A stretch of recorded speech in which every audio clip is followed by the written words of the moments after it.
Innal hamdalillah nahmaduhu wa nasta'inuhu wa nastaghfiruh wa na'udzu billahi min shururi anfusina wa sayyiati a'malina may yahdihillahu fala mudilla lahu wa may yudlil fala hadiya lahu wa asyhadu an la ilaha illallah wahdahu la syarika lahu wa asyhadu anna Muhammadan abduhu wa rasuluh. Allahumma salli ala Muhammad wa ala ali Muhammad kama sallaita ala Ibrahim wa ala ali Ibrahim innaka Hamidum Majid. Amma ba'd. Faqala Allah Ta'ala fi kitabihil karim, a'udzu billahi minasyaitonir rajim.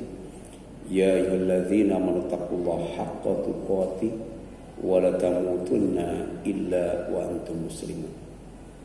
Ya ayyuhan nasu taqu rabbakumul ladzi khalaqakum min nafsin wahidah wa khalaqa minha zawjaha wa batha minhuma rijalan katsiran wa nisaa'a wa taqullaha alladzi tasaaluna bihi wal arham innallaha kana 'alaikum raqiba. Ya ayyuhalladzina amanu taqullaha wa qulu qawlan sadida yuslih lakum a'malakum wa yaghfir lakum dzunubakum wa may yuti'illah wa rasulahu faqad faza fawzan 'azima. Wa qala Rasulullah sallallahu alaihi wasallam ittaqillaha haitsu ma kunta wa ati'is sayyi'ata hasanata tamhuha wa khaliqin nas bi khuluqin hasan. Ikhwat iman, ikhwan fillah, ma'asyiral muslimin rahimani wa rahimakumullah. Alhamdulillah, sampai siang hari ini Allah masih memberkati kita kesehatan dan kekuatan. Allah masih memberkati kita kemudahan dan kelapangan. Dan Allah masih memberkati kita kenikmatan dan ketaatan, sehingga di tengah-tengah kesibukan kita beraktivitas, kita masih bisa menyisihkan sebagian waktu kita untuk memenuhi panggilan Allah, yaitu menunaikan ibadah Jumat, mendengarkan khutbah Jumat, sekaligus menunaikan sholat Jumat berjamaah. Insya Allah kita akan dicatat sebagai orang yang beriman kepadanya, orang yang beriman kepada hari akhir, dan orang yang pantas mendapatkan hidayahnya, sehingga hidup tidak hanya sukses di dunia yang fana ini, tapi juga di akhirat yang kekal abadi dalam surganya dan cintanya. Insya Allah kehadiran kita di majelis yang mulia ini juga akan mendapatkan dua kebaikan. Yang pertama, mendapatkan rahmat Allah sebagai tiket untuk masuk surga, dan mendapatkan fadlullah, karunia Allah sebagai fasilitas yang ada di surga. Dan Allah menjanjikan rizki yang terbaik, yaitu kesenangan yang lebih menyenangkan dibandingkan dengan hiburan apapun, dan keuntungan yang lebih menguntungkan dibandingkan dengan bisnis apapun. Insya Allah hari Selasa besok, tanggal 8 November, akan terjadi gerhana bulan, kurang lebih sekitar 3 jam. Kita disunahkan untuk melakukan 5 amalan. Yang pertama adalah berzikir kepada Allah SWT, mengumandangkan takbir, mengumandangkan tahmid, dan mengumandangkan tahlil. Kemudian kita menunaikan sholat gerhana. Setelah itu kemudian mendengarkan khutbah, dan kemudian mengumpulkan sedekah. Ditutup dengan berdoa. Kita berharap agar gerhana sebagai bagian daripada fenomena alam oleh Allah dijadikan sebagai rahmatnya, tidak dijadikan sebagai azabnya. Jadi selepas kita berzikir, selepas kita sholat, selepas kita mendengarkan khutbah, dan selepas kita bersedekah, kita berdoa, Allahumma ij'alha rahmatan wa la taj'alha azaban. Ya Allah, jadikan gerhana matahari atau fenomena alam lainnya sebagai rahmat, bukan sebagai azab. Artinya bahwa gerhana matahari atau gerhana bulan punya potensi untuk menimbulkan bencana, punya potensi untuk menimbulkan atau mengundang azab Allah Subhanahu wa ta'ala. Masyaallah muslimin rahimani wa rahimakumullah, selama bulan, matahari dan bumi masih berputar pada porosnya, dan selama bumi, bulan dan matahari masih beredar pada orbitnya, maka akan selalu terjadi dua gerhana. Yang pertama adalah gerhana matahari yang disebut kusuf, dan yang kedua adalah gerhana bulan yang disebut khusuf. Kusuf terjadi pada siang hari ketika cahaya matahari yang menerangi bumi terhalang oleh bulan. Jadi bulan terletak di tengah-tengah antara matahari dan bumi, di mana gravitasi bulan paling kecil dibandingkan dengan bumi dan matahari. Sedangkan kusuf itu terjadi pada malam hari. Ya, jadi khusuf terjadi pada malam hari ketika cahaya matahari yang menerangi bulan terhalang oleh bumi. Jadi bumi ada di tengah-tengah, di tengah-tengah antara bulan dan matahari. Nah, bulan yang gravitasinya paling kecil ada di ujung. Matahari paling besar, kemudian bumi, kemudian bulan. Dan ternyata khusuf ini ada potensi untuk menimbulkan bencana. Dalam Al-Quran disebutkan wa khasafal qamar, manakala cahaya bulan itu terhalang, bahkan cahaya bulan itu dihilangkan oleh Allah, maka selanjutnya akan terjadi kiamat kubra. Langit akan pecah, retak, belah dan ambruk. Laut akan disunamikan, bukan satu laut tapi semua laut.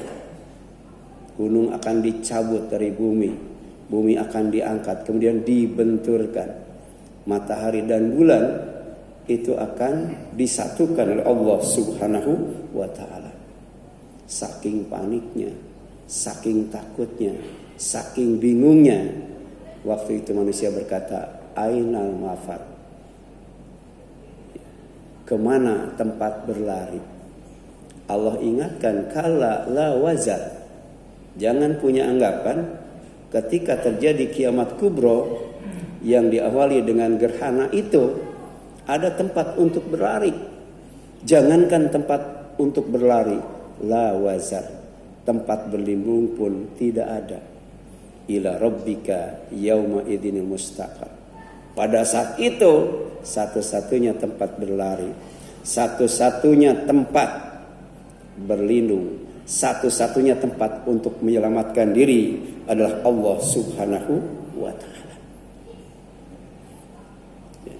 Jadi bisa kita bayangkan, baik gerhana matahari ataupun gerhana bulan, itu keduanya sejatinya mengingatkan, menyadarkan manusia, mengingatkan dan menyadarkan kita betapa pentingnya cahaya itu bagi kehidupan seluruh makhluk yang ada di bumi ini, ya, untuk kehidupan makhluk yang tinggal di bumi ini.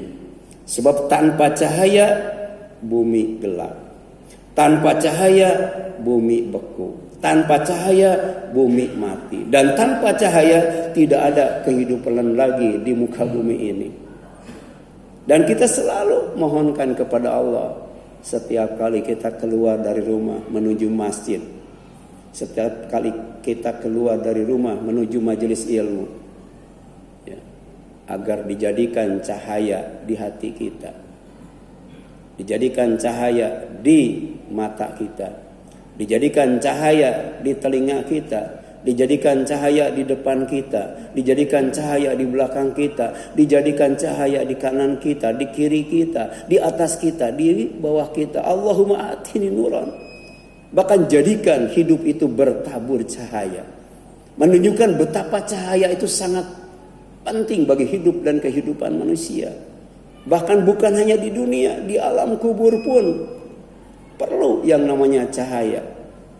Sampai kemudian ketika takziah mendoakan jenazah, kita mohon agar jenazah itu diampuni dosanya, diangkat derajatnya, diluaskan kuburannya, diterangi kuburannya, ya, dan orang yang ditinggalkannya bisa mencontoh, mengikuti, meneladani kebaikannya, sehingga walaupun dia sudah mati, tapi kemudian pahalanya mengalir terus.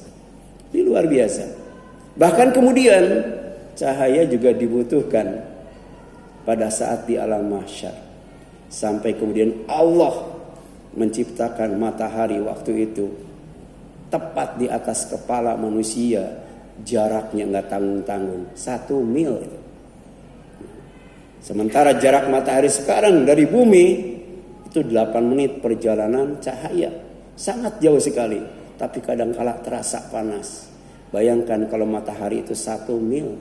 Sampai Rasul gambarkan waktu itu keringat yang keluar dari tubuh manusia disesuaikan dengan amalnya. Ada yang sampai mata kaki, ada yang sampai lutut, ada yang sampai pusat, ada yang sampai dada, ada yang sampai leher, bahkan ada yang sampai mulutnya. Kita bayangkan alam mahsyar yang demikian luas, manusia yang sangat banyak, ternyata waktu itu bisa banjir keringat. Hanya 7 orang yang tidak akan berkeringat dan tidak akan merasakan panas walaupun matahari didekatkan waktu itu. Di antaranya adalah imam yang adil, orang yang peduli dengan masjid, kemudian orang yang sedekahnya ikhlas, orang yang takut ketika berbuat maksiat, ya, orang yang berzikir kepada Allah di tempat yang sepi tapi bisa menangis, mengalirkan air mata yang sangat deras. Itulah yang menyebabkan alam mahsyar itu menjadi adem dan sejuk. Tapi ternyata tidak sampai di sana.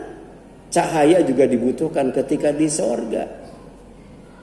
Dan ini oleh Allah diabadikan lewat doa penghuni sorga ketika berada di sorga. Dan ketika menyadari betapa cahaya di sorga itu sangat dibutuhkan. Karena di sorga itu tidak ada matahari, di sorga tidak ada bulan.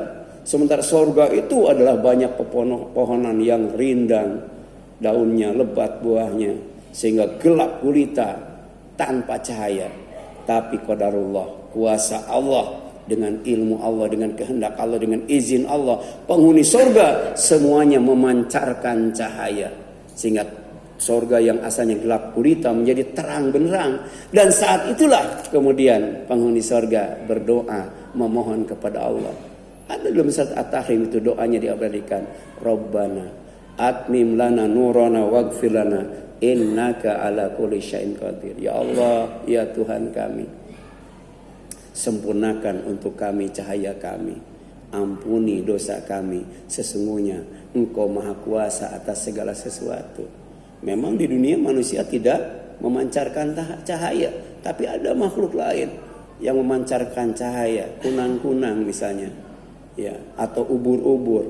Itu kuasa Allah, dan Allah kuasa untuk menjadikan manusia memancarkan cahaya. Bahkan cahaya akan memancar dari bekas, ya, anggota wudu ketika wudunya dengan sempurna. Dari tangan memancarkan cahaya, dari wajah memancarkan cahaya, dari mulut, dari hidung, dari telinga, ya, dari kaki memancarkan cahaya. Ini kuasa Allah SWT. Betapa cahaya itu sangat penting. Tapi Allah ingatkan, Bagaimana kalau matahari itu dihilangkan cahayanya? Bagaimana kalau bulan itu dihilangkan cahayanya? Bagaimana kalau di bumi ini tidak ada cahaya? Tidak ada aktivitas kehidupan sama sekali. Bumi ini tadi bukan hanya sepi, tapi kemudian mati. Kemudian di samping untuk meningkatkan syukur kepada Allah atas nikmat cahaya yang selalu Allah anugerahkan kepada manusia lewat matahari. Ya. Tapi juga dalam waktu yang sama ternyata fenomena alam baik banjir, gunung meletus, tsunami, gempa bumi dan sebagainya sejatinya adalah cara Allah untuk membuat takut hambanya. Sebab ibadah apapun tanpa takut kepada Allah tidak sah ibadahnya. Kita beribadah karena takut kepada Allah, takut kepada keagungan Allah, takut kepada murka Allah, takut kepada laknat Allah, takut kepada azab Allah, dan takut kepada neraka Allah. Maka diantaranya Allah jadikan setiap tahunnya ya gerhana bulan atau gerhana matahari. Supaya apa? Supaya hamba Allah tuh takut kepada Allah Subhanahu wa ta'ala.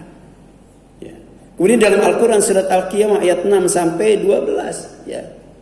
Allah ingatkan bahwa ternyata ya, kiamat itu diantaranya ada kaitannya dengan gerhana bulan. Ya. Yas'alu ayyana yaumul qiyamah. Dia orang yang gemar berbuat dosa, tidak percaya dengan hari kiamat, tidak takut lagi bermaksiat, tidak malu lagi bermaksiat, bahkan bangga ketika berbuat maksiat. Ya. Korupsi sudah dianggap prestasi. Korupsi sudah dianggap apa itu? Ya, sudah dianggap kebanggaan. Tidak malu lagi berbuat seperti itu. Kalau orang berzina disorot kamera, ditutup wajahnya. Ya. Orang kemudian terlibat dalam narkoba, digiring oleh polisi, ditutup wajahnya. Ya. Tapi ketika korupsi, lihat, tidak ada koruptor yang ditutup wajahnya. Dia bangga menjadi koruptor. Nah, kalau orang kemudian terang-terangan berbuat dosa, ya, tidak malu lagi, tidak takut lagi, bahkan tidak percaya dengan hari kiamat, sampai kemudian bertanya, yas'alu ayyana yaumul qiyamah. Kapan sih kiamat itu terjadi? Apa kata Allah? Fa idza bariqal basar. Kiamat itu sejatinya ketika terjadi bikin mata terbelalak, saking takutnya. Dan digambarkan Allah bagaimana takutnya ketika peristiwa kiamat itu terjadi. Yauma yaj'alul wildana syiba. Peristiwa kiamat itu bisa menjadikan anak kecil beruban. Jadi anak kecil normalnya untuk sampai tua dan beruban itu perlu waktu berapa tahun. Tapi dengan satu kali kiamat dalam waktu yang cepat, anak kecil tiba-tiba menjadi tua. Saking apa? Saking takutnya. Faida bariqal basar wa khasafal qamar. Dan apabila bulan sudah dihilangkan cahayanya, wa jumi'a syamsu wal qamar, bulan dan matahari akan digabungkan, disatukan Allah Subhanahu wa ta'ala, tidak bercahaya lagi. Yaqulul insanu ainal mafar. Waktu itu manusia bertanya, kemana tempat berlari? Kalla la wazar. Tidak ada tempat berlari, bahkan tidak ada tempat berlindung. Ila rabbika yauma idin mustaqor. Hanya kepada Allah Subhanahu wa ta'ala. Jadi wajar kalau kemudian di zaman Rasulullah SAW ketika terjadi gerhana matahari bukan dijadikan objek wisata, tapi dijadikan bahan peringatan dari Allah Subhanahu wa ta'ala. Sebab bisa jadi setelah itu ya gerhana terus tanpa berhenti dan dilanjutkan dengan kiamat kubra. Makanya langkah yang pertama adalah segera pergi ke masjid. Kemudian kumandangkan takbir, agungkan Allah, besarkan Allah, esahkan Allah dan puji Allah. Kemudian setelah itu sholat. Dan setelah itu kemudian adalah mendengarkan khutbah, mengumpulkan sodako, dan kemudian pada akhirnya ditutup dengan doa agar gerhana itu jadi rahmat, jangan jadi azab, apalagi jadi laknat. Barakallahu li wa lakum.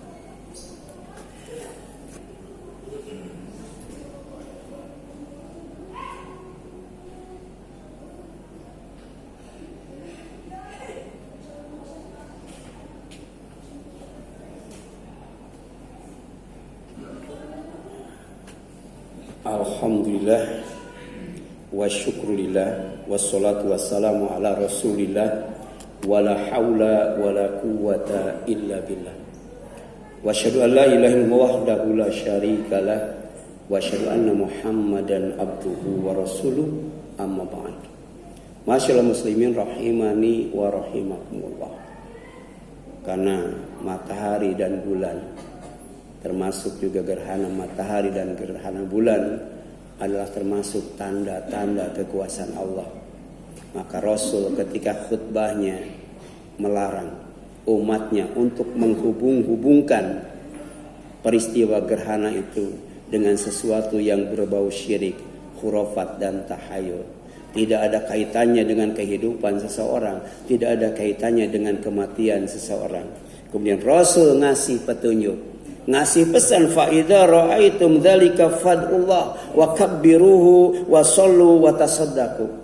Maka apabila kalian melihat gerhana, baik dengan mata telanjang ketika langit cerah ataupun dengan ilmu ketika langit itu berawan. Jadi baik kelihatan atau tidak, ketika diyakini malam itu ada gerhana, maka hendaklah pertama berdoa kepada Allah, yang kedua bertakbir, yang ketiga adalah sholat, dan kemudian dilanjutkan dengan sedekah. Ya, sedikitnya ada 6 faedah jika sunnah Rasul SAW dihidupkan. Ya, yang pertama, segera menuju masjid. Kenapa? Karena masjid adalah rumah Allah, tempat yang paling aman untuk menyelamatkan diri. Kalau tsunami ke gunung, tapi kalau gerhana ke masjid. Karena ini ada kaitannya dengan kiamat kubro. Hanya orang yang di rumah Allah yang akan aman, selamat, dilindungi oleh Allah Subhanahu wa taala. Yang kedua, berzikir kepada Allah. Kenapa? Karena tidak ada amal anak Adam yang lebih menyelamatkan dari azab Allah selain daripada berzikir kepada Allah. Ma'amila ibnu Adam amalan anjalahu min azabillahi min zikrillah. Jadi tidak ada satu amal pun yang dilakukan oleh manusia yang lebih aman, lebih selamat dari azab Allah selain daripada berzikir kepada Allah Subhanahu wa taala. Yang ketiga, mendirikan salat gerhana. Kenapa? Karena salat adalah cara minta tolong kepada Allah yang diperintahkan, di samping bersabar. Manusia itu lemah, banyak kebutuhan, banyak yang ditakuti, banyak yang dikhawatirkan, banyak yang dicemaskan. Solusinya minta tolong kepada Allah. Iyyaka na'budu wa iyyaka nasta'in. Tapi hendaklah hanya kepada Allah. Caranya, ya ayyuhalladzina amanu sabiru, ya ayyuhalladzina amanu ista'inu bisabri wassalah. Innallaha ma'as-sabirin. Ini panggilan Allah kepada orang yang beriman agar minta tolong kepada Allah itu dengan sabar dan salat. Kenapa? Sesungguhnya Allah bersama orang-orang yang sabar. Yang keempat, berdoa kepada Allah. Apa? Agar gerhana dijadikan rahmat, tidak dijadikan azab.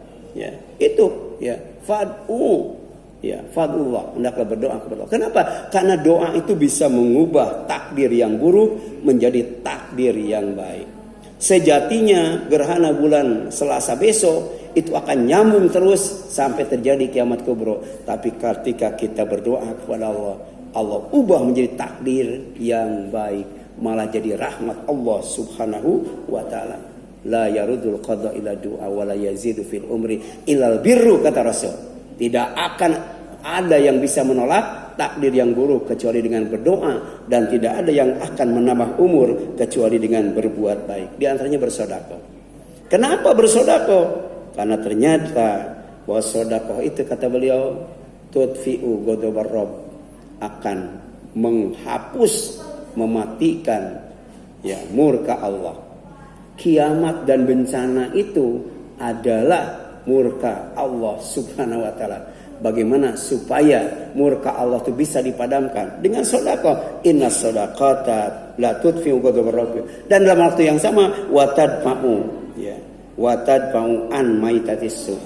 Dengan sedekah akan mencegah dari mati yang jelek. Yang dimaksud dengan mati yang jelek itu mati karena bencana. Ada orang yang mati karena gempa bumi, karena tsunami, tapi jangan sampai kita mati karena kiamat. Sebab orang yang beriman tidak akan mengalami kiamat. Sebelum kiamat dimatikan oleh Allah dengan angin yang sejuk. Makanya berdoa kepada Allah. Apa doanya? Doanya adalah Allahumma ij'alha rahmatan wa la taj'alha adzaban. Yang terakhir wajib kita dengarkan yang namanya khutbah. Karena isi daripada khutbah itu intinya adalah pertama berkaitan dengan iman, meningkatkan keimanan. Yang kedua berkaitan dengan ilmu. Maka dengan iman dan ilmu di samping amal, Allah akan mengangkat derajat ya hambanya ke tempat yang paling tinggi sehingga benar-benar aman dan selamat dari bencana atau azab Allah Subhanahu wa taala. Yarfa'illahu alladzina amanu minkum walladzina utul ilma darajat. Pasti Allah akan mengangkat orang yang beriman di antara kalian dan orang yang diberi ilmu beberapa derajat. Bahkan orang yang berilmu adalah orang yang takut kepada Allah Subhanahu wa taala. Jadi orang yang berilmu dalam menyikapi gerhana adalah yang menghidupkan sunnah Rasul. Insyaallah aman selamat dari murka Allah, aman dan selamat dari bencana, aman dan selamat dari azab Allah, bukan hanya di dunia tapi juga di akhirat. Itu barangkali yang dapat disampaikan. Mudah-mudahan bermanfaat bagi kita sekalian. Mohon maaf apabila ada kesalahan kurangan. Mari kita berdoa kepada Allah Subhanahu wa taala. Rabbana ighfir lana wa li ikhwanina alladzina sabaquna bil iman wa la taj'al fi qulubina ghillan lil ladzina amanu rabbana innaka ra'ufur rahim. Rabbana ighfir lana wa li ikhwanina alladzina sabaquna bil iman wa la taj'al fi qulubina ghillan lil ladzina amanu rabbana innaka ra'ufur rahim. Rabbana ighfirli wa li walidayya wa lil mu'minina yawma yaqumul hisab. Rabbana afrikana sabra wa tawaffana muslimin. Rabbana afrikana sabra wa thabbit aqdamana wansurna 'alal qaumil kafirin. Rabbana atina min ladunka rahmah wa hayyi' lana min amrina rasyada. Rabbana atina fid dunya hasanah wa fil akhirati hasanah wa qina adzabannar. Amin ya Allah ya rabbal alamin. Wal aqul minkum walhamdulillahi rabbil alamin. Wa la zikrullahi akbar. Aqimis shalah.